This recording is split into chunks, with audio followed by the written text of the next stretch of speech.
Doctor তাইমুন, আমি আপনার কাছে একটা বার্নিং কোশ্চেন করতে চাই। অনেকের কমপ্লেন আছে যে নর্মাল ডেলিভারি ভালো, কিন্তু আমাদের দেশের গাইনোকোলজিস্টরা ইচ্ছা করে সিজারিয়ান সেকশন করান। আপনার মন্তব্য কী?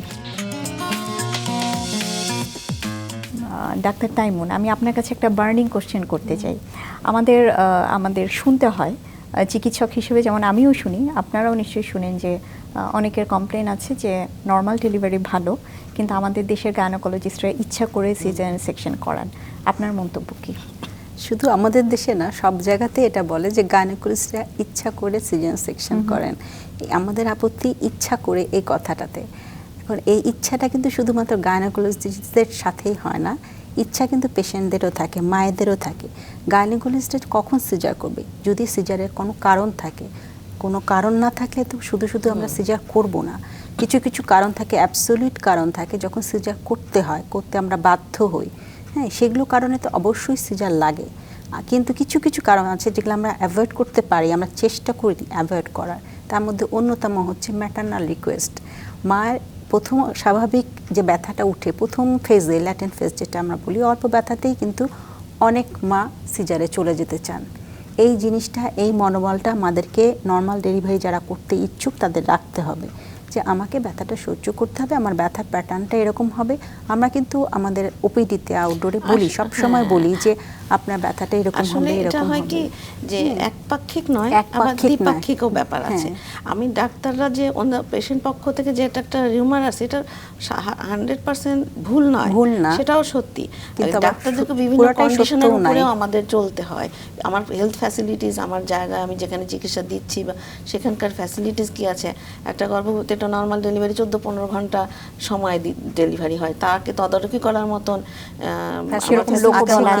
সেক্ষেত্রেও যে দায়িত্ব, যার দায়িত্বে রোগীটা আছে, তার কিন্তু একটা অতিরিক্ত দায়িত্ব, চাপ পড়ে যায়। সেটা সে অনেক সময় অ্যাভয়েড করতে চায়, কেন সেই ডক্টর তো নিজে সবসময় থাকতে পারবে না।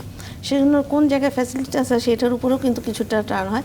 আর ওই দিক থেকে যে আমাদের পেশেন্টরা, মারা বিভিন্ন ইজি ফ্যাসিলিটিস পাওয়ার জন্য, আবার এখনকার জীবনযাত্রার জন্য তারাও সহজ, মানে একটা কঠিন জিনিস যে কোনো ক্ষেত্রে নিতেই তারা অ্যাকসেপ্টেশন, তারা ব্যথা হবে, তারা এটা হবে, নিতেই কম চায় না অনেক। আমরা এক্ষেত্রে অনেকেই দেখছি যে এরকম অনেকে বলেন যে একটা দুইটা বাচ্চাই হয়তো নেব, কেন এত কষ্ট, এত পেইন নিব না, এত হচ্ছে না। পুরোপুরি গাইনোকোলজিস্টদের ব্লেমটা আসাটা ঠিক। নর্মাল ডেলিভারি বিষয়টাও অনেকে, নর্মাল ডেলিভারি ডেফিনেটলি ভালো, এটা সিস্টের আদিকাল থেকে চলে আসছে। সেখানে কিছু কমপ্লিকেশন হতো, সেটাকে অ্যাভয়েড করার জন্যই আমরা, এবং সেটা করার জন্যই সিজার আবিষ্কার হয়েছে, যে এটা সেটুকু। কিন্তু 100% আমরা তো সিজার করে যে ভালো করে দিতে পারতেছি তা না। কিন্তু সেখানে কেন হচ্ছে বেশি, সেটা আসলে পারিপার্শ্বিক বিভিন্ন অবস্থার প্রেক্ষিতেই বেশি হচ্ছে। সেটা দুই পক্ষ থেকেই আসে জিনিসটা। যারা পেশেন্ট তাদেরকেও বিভিন্ন রকম পজিটিভ মাইন্ডেড হতে হবে, যারা ডাক্তার তাদেরকেও কাউন্সেলিং কিন্তু একটা বড় ফ্যাক্টর, অনেক বড় ফ্যাক্টর কাউন্সেলিং এ।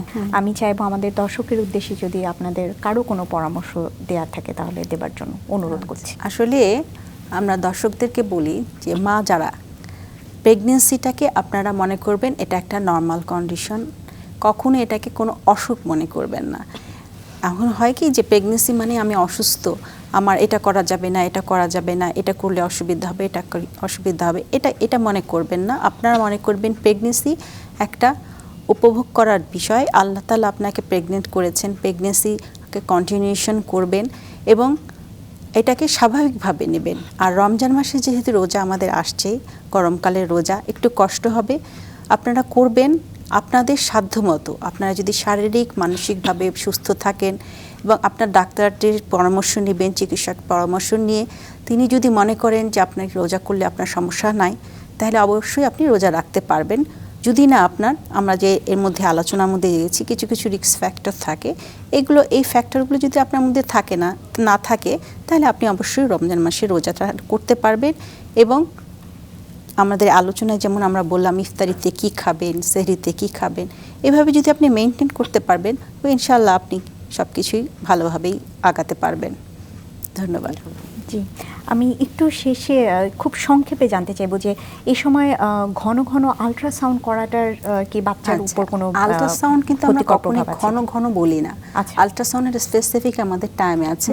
আমরা প্রথম 10 সপ্তাহে করি যে বাচ্চার হার্টবিট আছে কিনা, ডেটিং আছে কিনা। দ্বিতীয়টা আমরা করি 18 থেকে 20 সপ্তাহে, ওটাকে আমরা বলি অ্যানিমাল স্ক্যান। তৃতীয়টা করি আমরা গ্রোথ স্ক্যান 30 থেকে 32 এর মধ্যে। আর লাস্ট টাইমস্টার একটা করি আমরা বাচ্চার Position পানি, বা পানি পজিশন, আছে, গ্রোথ, এগুলো delivery ঠিক planning কি করবো? প্ল্যানিং এর জন্য। এর বাইরে যদি আমাদের লাগে, ধরেন বাচ্চারা হঠাৎ করে বাচ্চার বা মুভমেন্ট পাচ্ছে না, বা হঠাৎ করে পানি ভেঙে গেল, বা মা বললো যে আমার পেটটা ছোট ছোট মনে হচ্ছে, সেই ক্ষেত্রে ইন্ডিকেটেড হলে আমরা আল্ট্রাসাউন্ড করি। এছাড়া- এমন নয় যে আমরা প্রত্যেক মাসে প্রত্যেক আল্ট্রাসাউন্ড মাসে, করব। জি।